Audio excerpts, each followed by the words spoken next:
اب وہ حدیث آ رہی ہے، حضور نے فرمایا مرد لوگ بھی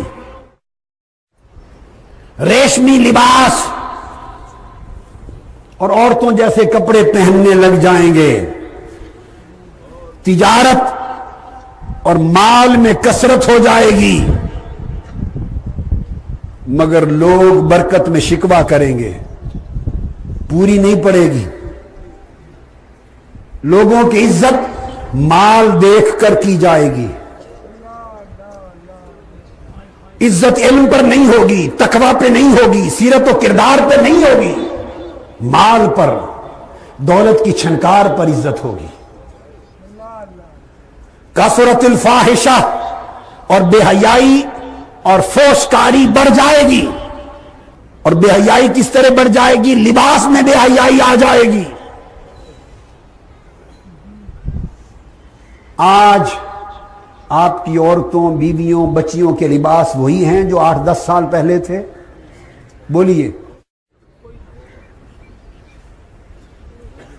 پنڈلی تک ہوتے تھے قمیض، اب آدھے جسم تک چڑھ گئے، چاک ایک ہی شکل کے کٹ میں بدل گئے، ایک ہی شکل کا کٹ آ گیا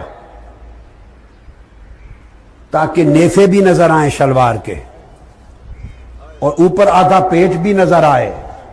یہ نیفے کن کو دکھاتی ہو؟ سوچو، کن کو دکھاتی ہو؟ یہ پیٹ ننگا کن کو دکھانا چاہتی ہو؟ ایک کٹ قمیض کے جس سے ٹانگیں اور پٹ ننگے ہو جائیں سائیڈوں پر، یہ دکھانے کن کو دکھانا چاہتی ہو؟ اگر شوہر کو دکھانا تھا تو شوہر کے لیے تو گھر کافی ہے، اب کس کو دکھاتی ہو؟ سینے ننگے ہو گئے لباس میں، بازو آدھے ہو گئے، سر سے دوپٹے اتر گئے۔ فرمایا کثرت الفاحشہ، لباس میں، سر میں، بدن میں، کپڑوں میں، چلنے پھرنے میں، ہر طرف پورا جسم فاحشہ کاری کا مرقع بن جائے گا، گھر فاحشہ کاری کا مرقع ہوں گے۔ کثر النساء، عورتیں بڑھ جائیں گی، ناپ تول میں کمی ہوگی،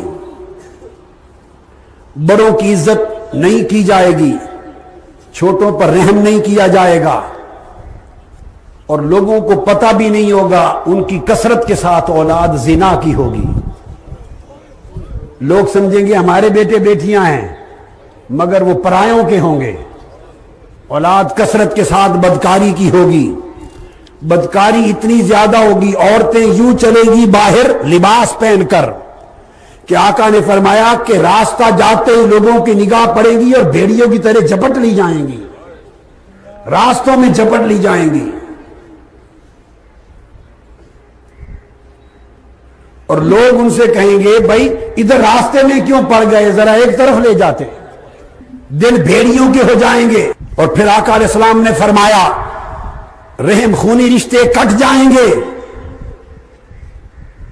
بہن بھائی اعزا قارب غریب ہیں، کسی کی غربت کی کوئی پرواہ نہیں کرے گا، قطع رحمی ہو جائے گی، دوسرے کا مال ناحق چھینا جائے گا، تسفک الدماء، خون بہائے جائیں گے، قرابت دار شکوے کریں گے کہ یہ میرے رشتہ دار بڑے ہیں، میری پرواہ نہیں کرتے، سائل چکر لگائیں گے، طواف کریں گے، مگر ان کو حاجت مندوں کو پیسہ نہیں دیا جائے گا۔